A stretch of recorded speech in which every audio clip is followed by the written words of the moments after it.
L'idée principale de notre message est assez simple, être convaincu de la puissance de l'Évangile, j'aurais pu dire aussi de la beauté de l'Évangile. Et vous savez que c'est de l'abondance du cœur que la bouche parle. Donc, si ton cœur est fasciné par ce que le Seigneur Jésus a fait, par l'Évangile, malgré le fait que notre génération reçoit moins bien l'Évangile qu'avant, tu vas quand même en être fier et tu ne vas pas reculer là, s'il y a un petit peu de pression.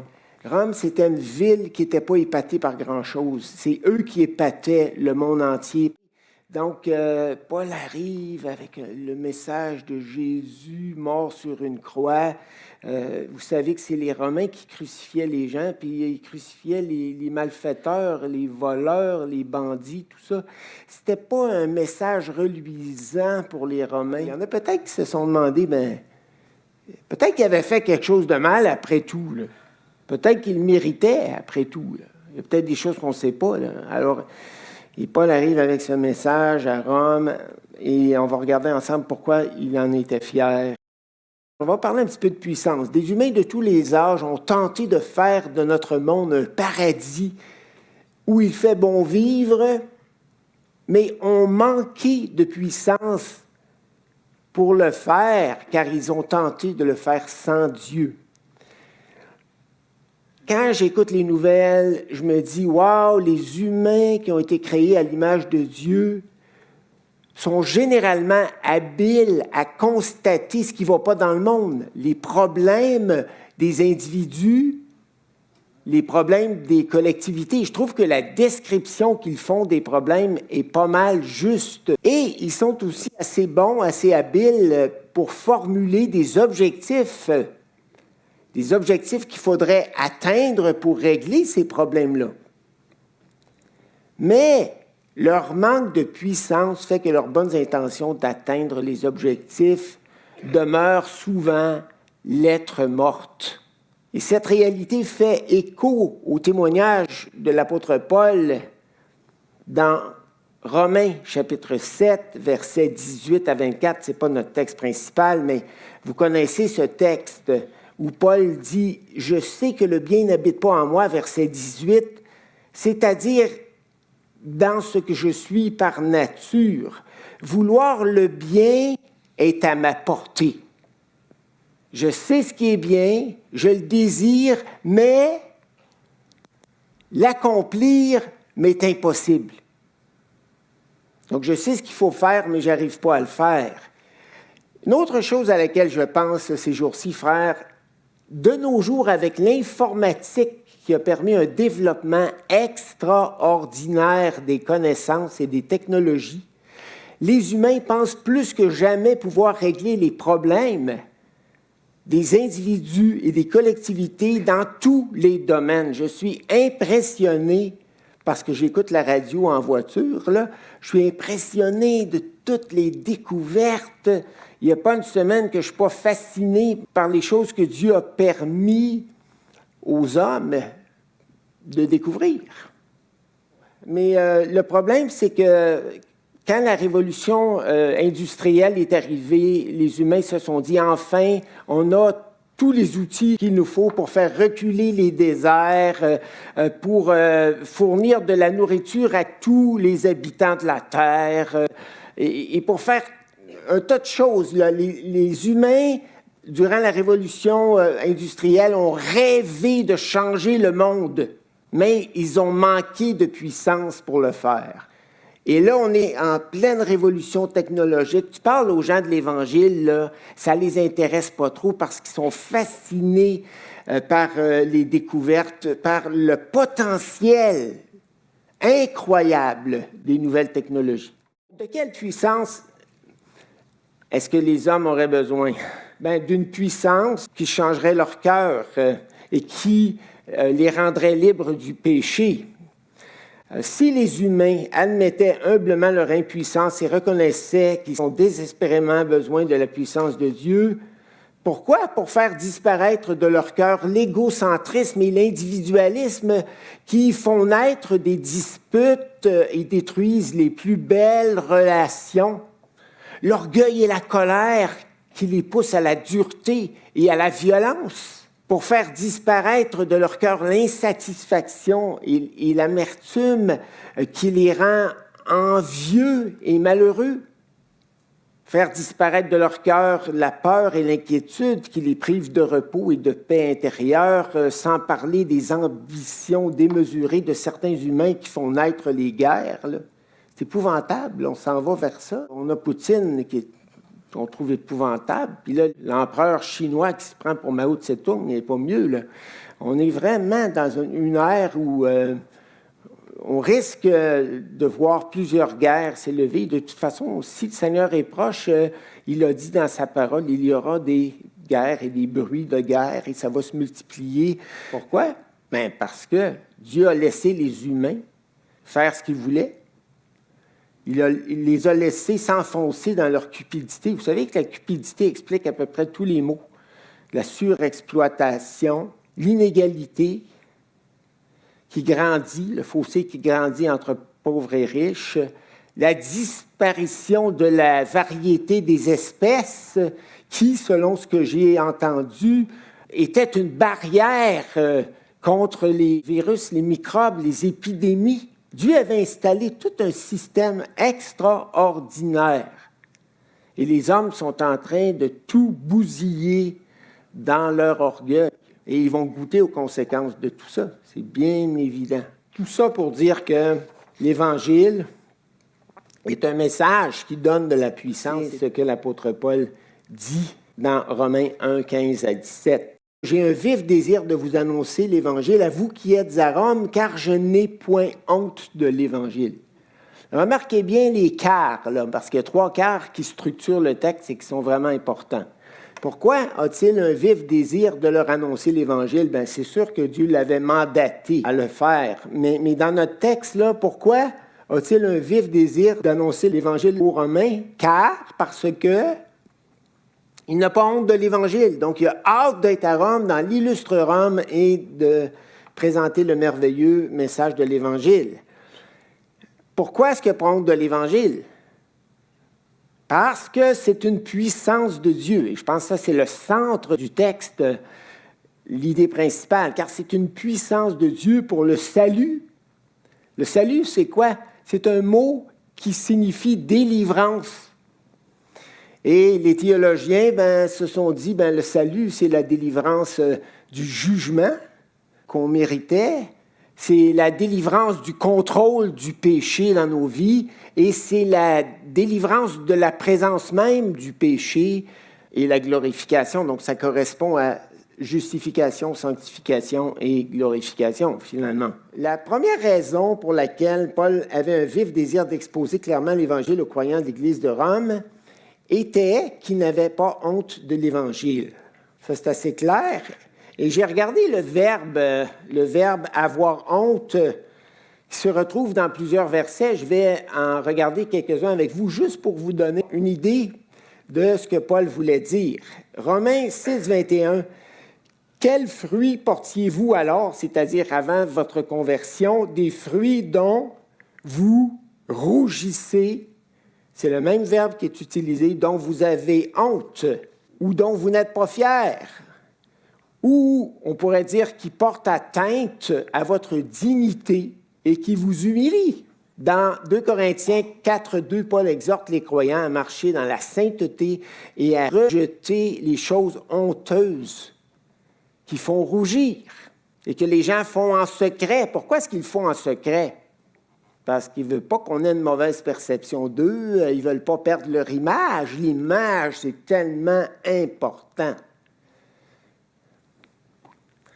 Jésus avait averti les Juifs qui l'écoutaient, Marc 8, 38, « Car quiconque aura honte, même verbe, de moi et de mes paroles au milieu de cette génération adultère et pécheresse, le Fils de l'homme aura aussi honte de lui quand il viendra dans la gloire de son Père avec les saints anges. » Puis il y a Luc 9, 26 qui dit la même chose. Ces 2 versets dans les évangiles font référence à un mépris et à un rejet de Jésus et de son message, mais non pas, et ça c'est la distinction très importante, et non pas à la faiblesse isolée d'un croyant qui n'aurait pas voulu s'identifier à Jésus dans un contexte de pression, ou de persécution potentielle comme cela était arrivé à l'apôtre Pierre. Paul emploie le verbe avoir honte 3 fois dans 2 Timothée pour encourager son fils spirituel à continuer de proclamer courageusement l'Évangile à Éphèse, même si les Éphésiens n'en voulaient de moins en moins. Il y avait plein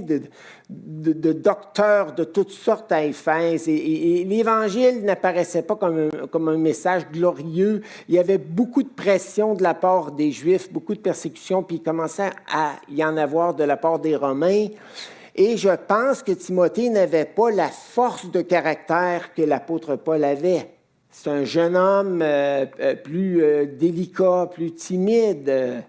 Et d'ailleurs, l'apôtre Paul lui dit, ce n'est pas, Timothée, un esprit de timidité que Dieu nous a donné, qui fait qu'on recule, qu'on se tient un peu en retrait, mais un esprit de force, d'amour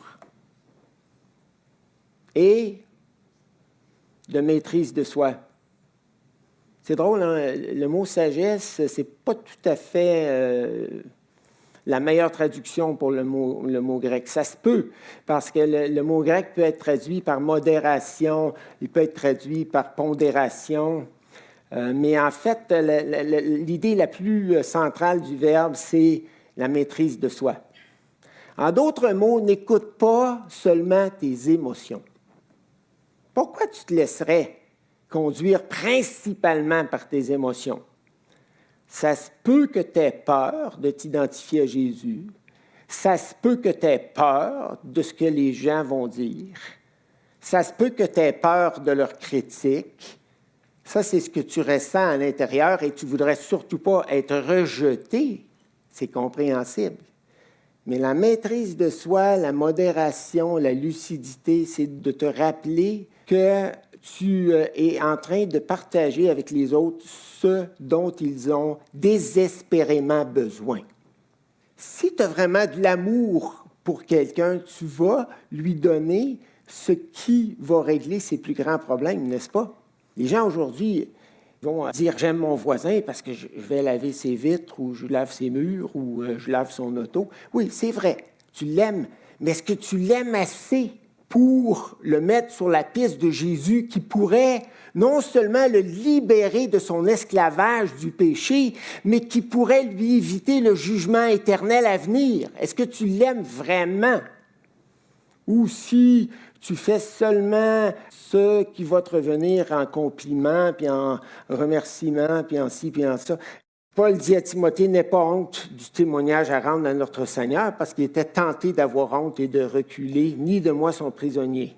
C'est sûr que Paul avait été emprisonné pour avoir prêché l'Évangile, puis si tu t'associes publiquement à quelqu'un qui a été emprisonné, tu risques la persécution. Je voudrais parler un peu de l'Évangile. La phrase dit « je n'ai point honte de l'Évangile ». Le terme « Évangile » se retrouve 11 fois dans Romains. L'Évangile que Paul proclamait n'était pas une bonne nouvelle sans fondement historique. C'était un message solide.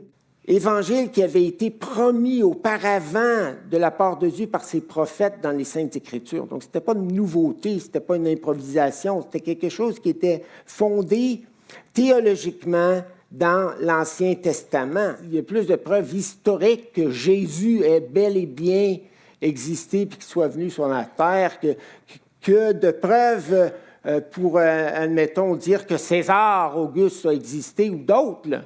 Il y a des milliers de manuscrits, d'anciens manuscrits qui parlent de l'existence de Jésus. Alors qu'il y en a très, très, très, très peu parfois pour certains autres personnages. Donc le message qu'on prêche, là, c'est un message historique, c'est un message solide, et tout ce qui est dit là-dedans, là, ça a du sens. Ça respecte la logique. Tu sais, de dire que les hommes sont pécheurs et qu'ils n'arrivent pas à faire du monde un paradis, est-ce que c'est vrai ou faux? Est-ce que ça se vérifie? Ben oui. De dire que les gens qui abandonnent la crainte de Dieu, là, sont livrés à leur passion naturelle, plus violents, plus égoïstes, plus orgueilleux et tout ce que vous voudrez, est-ce que ça se vérifie?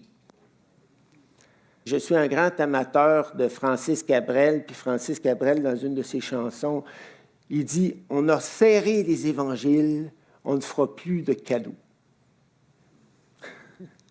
C'est une phrase que j'ai retenue, parce que c'est vrai.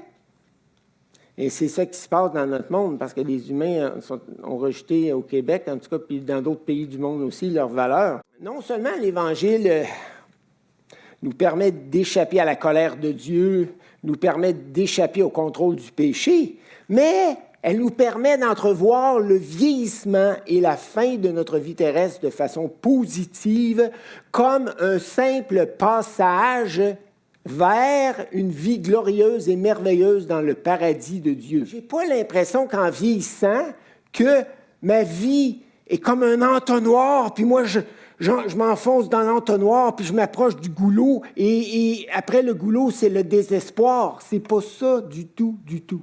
Et je prie que Dieu me garde ancré en lui pour que je vois la maladie et la mort. La maladie, la souffrance, c'est pas drôle. Puis je sais qu'il y en a qui souffrent ici, puis je ne veux pas minimiser aucunement vos souffrances, mais j'aimerais pouvoir mourir comme je traverse un cadre de porte pour me retrouver dans le paradis de Dieu. Deuxième raison pour laquelle Paul désire expliquer clairement l'Évangile aux croyants de l'Église de Rome était qu'il avait compris que l'Évangile était la puissance de Dieu par laquelle il entendait sauver tous ceux qui croiraient en Jésus. J'en ai parlé dans l'introduction. Tout ce que la puissance de Dieu permettrait aux humains de faire et ce qu'ils n'arrivent pas à faire parce qu'ils sont privés justement de sa gloire et de sa puissance. Ce n'est pas notre musique d'Église, aussi belle et aussi forte en décibels soit-elle, qui sauvera quiconque. Et je ne suis pas contre la musique, vous le savez. Je suis un mélomane qui aspire à devenir musicien. Est-ce qu'il va y arriver avant sa mort? Ça reste à voir. Ce n'est pas notre douceur ou notre gentillesse non plus, aussi louable soit-elle, qui sauveront quiconque de la mort spirituelle et de la mort éternelle. C'est beau être gentil avec les gens, là. C'est très bien d'être gentil. Je pense que le témoignage de vie est très important, mais ce n'est pas ça qui va sauver les gens, qui va leur faire comprendre le plan de salut de Dieu. Ce ne sont pas nos œuvres de charité, aussi nombreuses soient-elles, qui sauveront quiconque. Et ce n'est pas de faire connaître notre Église aussi, l'eau vive, l'eau vive, l'eau vive. Non, c'est de faire connaître le Seigneur Jésus-Christ. C'est le message de l'Évangile qui, par l'action souveraine de Dieu dans les cœurs, sauve les humains de la mort spirituelle. Frères et sœurs, je ne veux pas vous matraquer ce matin, mais on est une génération très frileuse. Très frileuse. On n'ose pas déranger. Et je comprends ça. Moi, j'ai connu, vu que ça fait presque 50 ans que je suis croyant, j'ai connu l'inverse, là.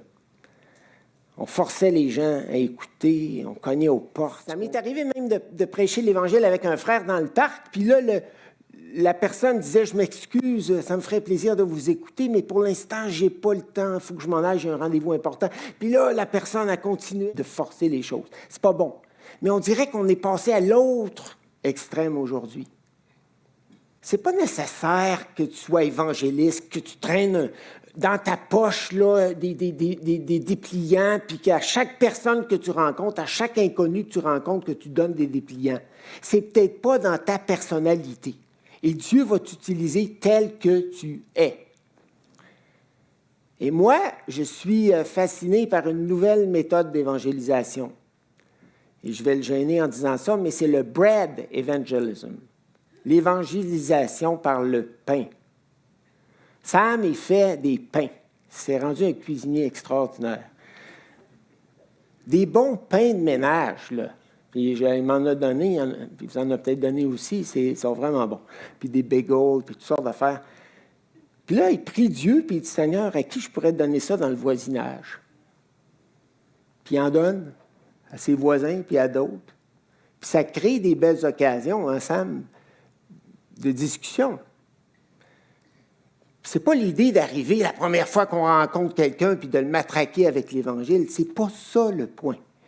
Le point, c'est de voir l'Évangile comme quelque chose de tellement beau, de tellement puissant, qu'on a le vif désir dans notre cœur, et on peut transformer ce désir-là en prière. On n'a pas besoin de passer à l'action avec des gros programmes, avec des efforts forcés, mais si on est en prière et on dit « Seigneur, je suis disponible.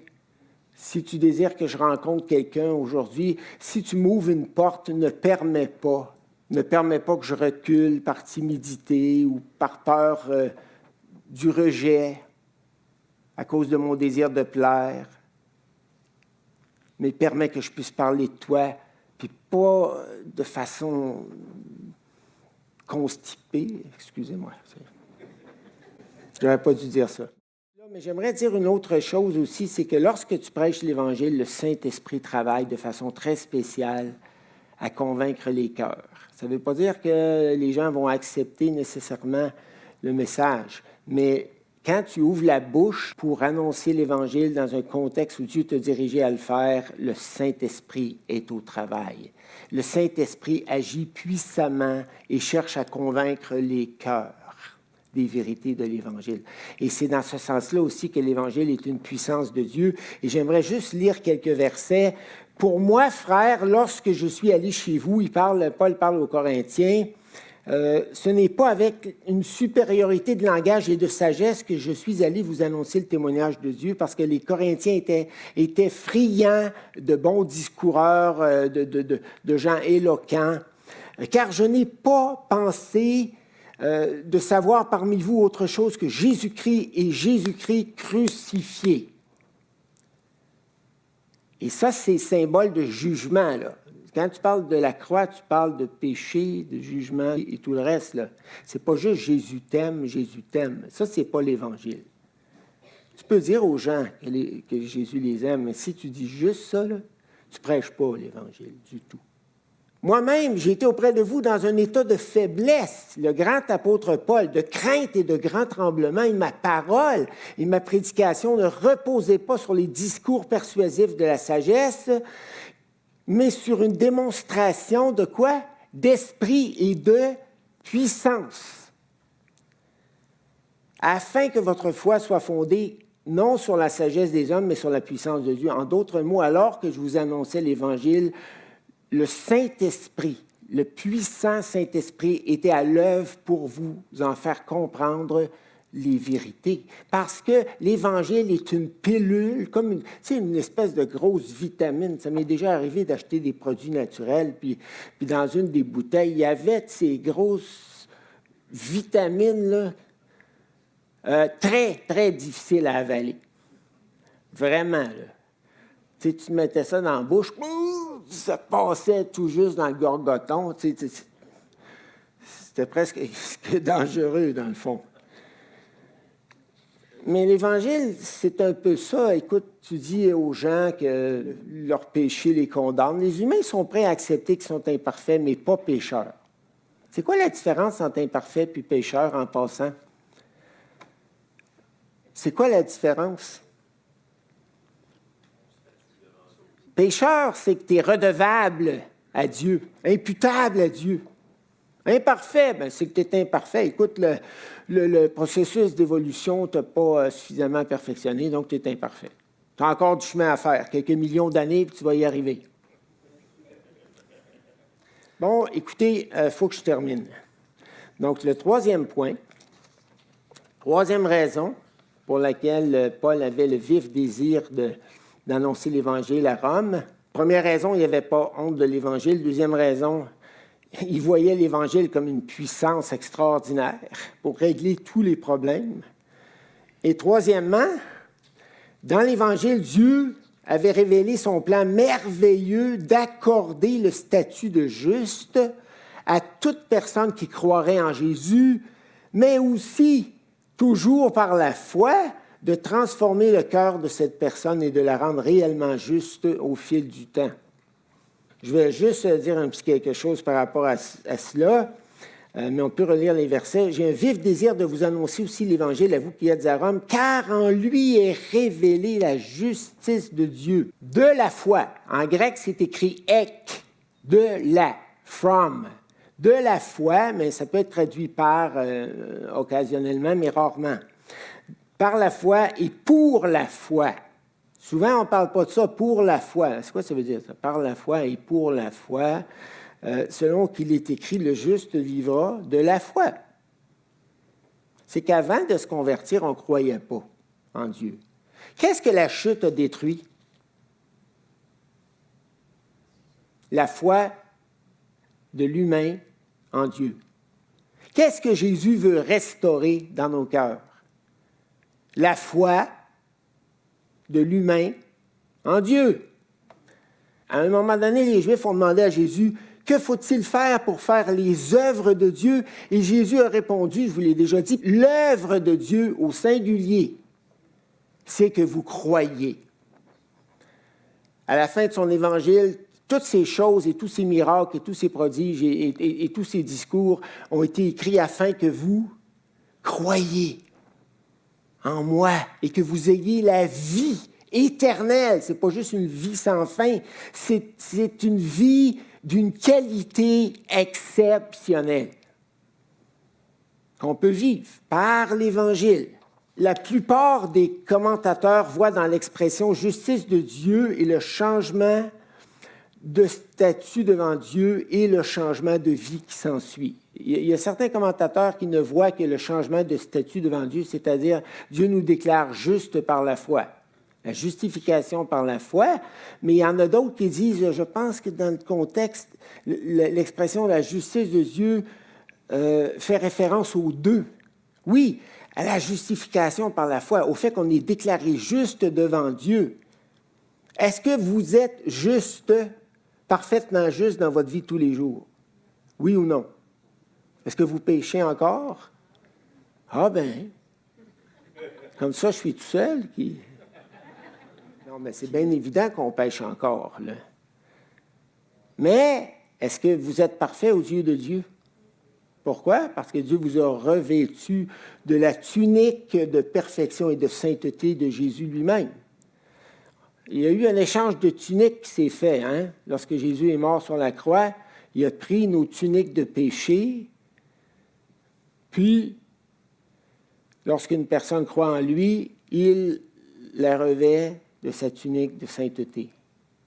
Moi, Dieu me voit comme saint. C'est pour ça que quand je pêche là, sans le vouloir, ça me fait de la peine et j'en ai honte. Mais je ne me rends pas malade avec ça. Parce que Jésus a payé pour tous mes péchés, puis je me dépêche de me relever, de demander pardon, puis de continuer ma route. Mais en même temps, en dessous de la tunique, il y a le Saint-Esprit qui travaille à me rendre juste, de plus en plus juste à travers les années. C'est pas vrai qu'un croyant ne grandit pas. Si quelqu'un dit « je me suis converti à Jésus » puis qu'il ne change pas du tout et qui ne porte pas du tout de fruits, c'est une fausse conversion. C'est aussi simple que ça.